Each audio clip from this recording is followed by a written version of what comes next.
El expresidente catalán Jordi Pujol habría defraudado a Hacienda más de 885.000 euros en el año 2000, un delito fiscal que ya habría prescrito. Lo dice un informe de la agencia tributaria que, según varios medios, ha remitido a la Audiencia Nacional que investiga el caso Pujol.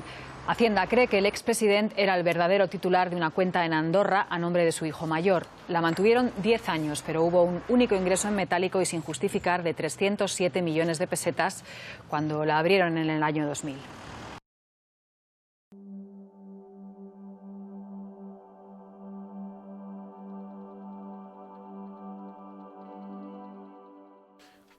Cuenta la historia que hace varios siglos en nuestra España regía el famoso derecho penal del antiguo régimen.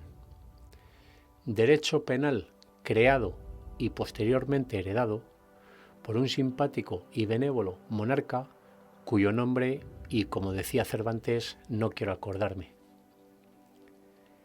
Este derecho penal se basaba en la vigencia de una sociedad de clases, cuyo rasgo característico fue la desigualdad entre unos y otros, una desigualdad que también se plasmaba ante el castigo o pena a imponer por el delito cometido a depende quién y su estatus. Por tanto, se podría decir que la sociedad del antiguo régimen se basaba en la existencia de clases sociales privilegiadas, lo cual provocaba una clasificación de las personas en atención a diferentes circunstancias tales como el estamento, linaje, lugar de nacimiento y residencia, gremio o institución de estudio. Esto nos lleva a definir la sociedad del antiguo régimen como un sistema socialmente discriminatorio desde sus propios fundamentos.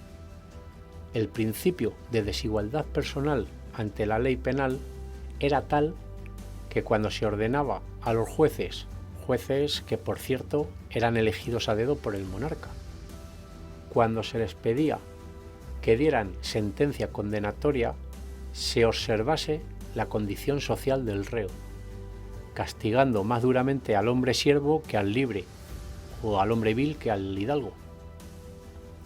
Esta desigualdad prevista dictaminaba que las penas dispuestas se hiciesen en función de la clase social. Por tanto, las penas impuestas a plebeyos fueran más rigurosas que las impuestas a los nobles. Entre las personas privilegiadas estaban los clérigos y nobles, y los asimilados a estos últimos, como eran entre otros los doctores en Derecho, estudiantes o profesores de universidades, o incluso militares. Todos estos sujetos gozaban en materia penal de un tratamiento más favorable en comparación con los plebeyos. También es importante decir que los nobles condenados por delitos leves no llegaban nunca a cumplir dichas condenas, ya que en la práctica fue habitual que los nobles tramitaran petición de indulto, condición heredada curiosamente en la actualidad casi 800 años después. Curioso, ¿verdad?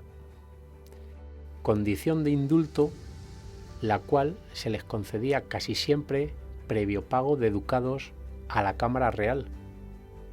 Con ello, todos salían ganando.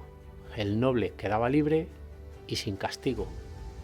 La corona engordaba sus arcas y la justicia resultaba burlada por la interpretación abusiva de una situación de privilegio amparada por la ley. Por todo lo expuesto, se podría decir que el antiguo régimen se basaba en el poder absoluto, indivisible y supremo del monarca. El rey era el legislador y el juez supremo, en fin, el dios del bien y el mal. En las 7 partidas de Alfonso X el Sabio ya quedaba claro incluso hasta cómo se debía ejecutar de distinta manera a nobles y a plebeyos.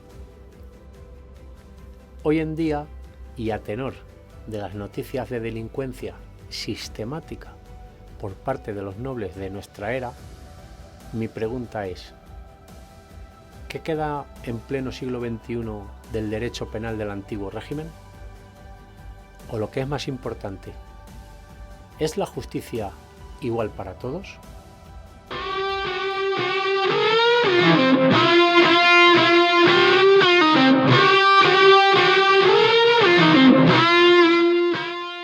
Buenas tardes, soy Ángel Luis Manjabacas y esto es HM Radio.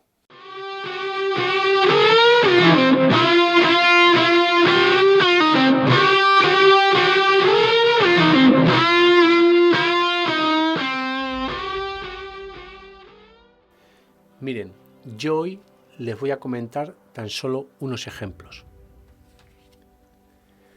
Hacienda cifra en más de 16 millones los cobros de la trama de Urdangarín. La entidad sin ánimo de lucro Instituto NOS y la constelación mercantil que giraba en torno a ella permitieron a Iñaki Urdangarín y su socio Diego Torres reeditar El milagro de los panes y los peces en solo 9 años. Entre el 2002 y 2010, según consta el informe de que Hacienda al que el público ha tenido acceso, el holding que formaban la asociación y varias sociedades controladas por el duque de Palma y o Torres facturó al menos 16,06 millones a 103 entidades públicas. Hacienda acepta el pacto de Cristiano Ronaldo, casi 19 millones de euros y 2 años de cárcel. Hacienda ratificó el acuerdo alcanzado entre Cristiano Ronaldo, la Fiscalía y la Abogacía del Estado para cerrar el caso del jugador. Según informó la agencia EFE, tal y como adelantó El Mundo el pasado 15 de junio, el exfutbolista del Real Madrid pagará una multa de 18,8 millones de euros y será condenado a 2 años de prisión, que no cumplirá, obviamente, a cambio de declararse culpable de fraude fiscal entre el 2011 y el 2014. El pacto entre las partes quedaba únicamente pendiente de ese último visto bueno después de que el relevo en el gobierno cambiara a los responsables en la agencia tributaria. Otro. Messi, condenado a 21 meses de cárcel por fraude fiscal.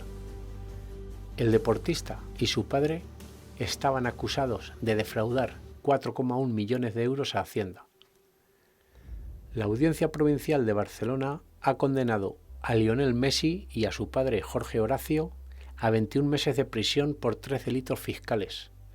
El pasado mes de junio, el futbolista del Barça y su padre fueron juzgados por defraudar 4,1 millones de euros a Hacienda durante los ejercicios 2007, 2008 y 2009, consecuencia de no haber tributado en España los ingresos de 10,1 millones percibidos por los derechos de imagen del delantero rosarino durante ese periodo. La sentencia será recurrida por los abogados de los Messi. Al ser una condena inferior a 2 años, el juez tiene la opción de suspender la entrada en prisión de los condenados. Por otro lado, vemos la otra cara de la moneda. Dice así: un hombre entrará en prisión, esta vez sí entrará, por robar una bicicleta pública en el 2008. El acusado sevillano, que entonces tenía 18 años, hoy tiene 2 hijos y un trabajo estable.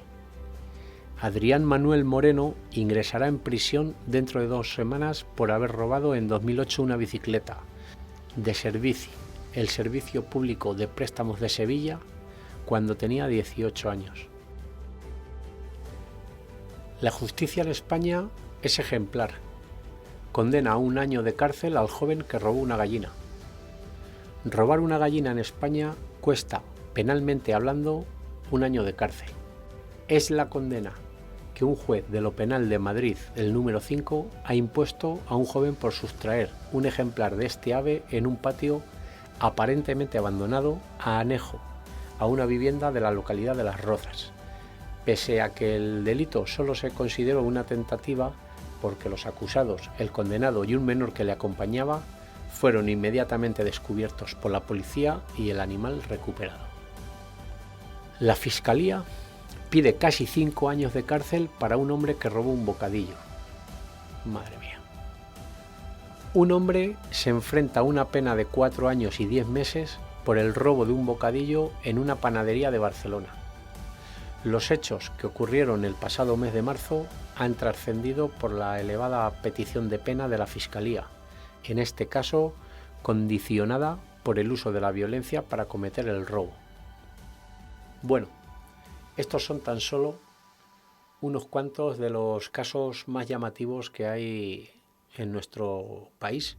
Y viendo las penas a las que se enfrentan unos y otros, mi pregunta es la siguiente: ¿la justicia es igual para todos?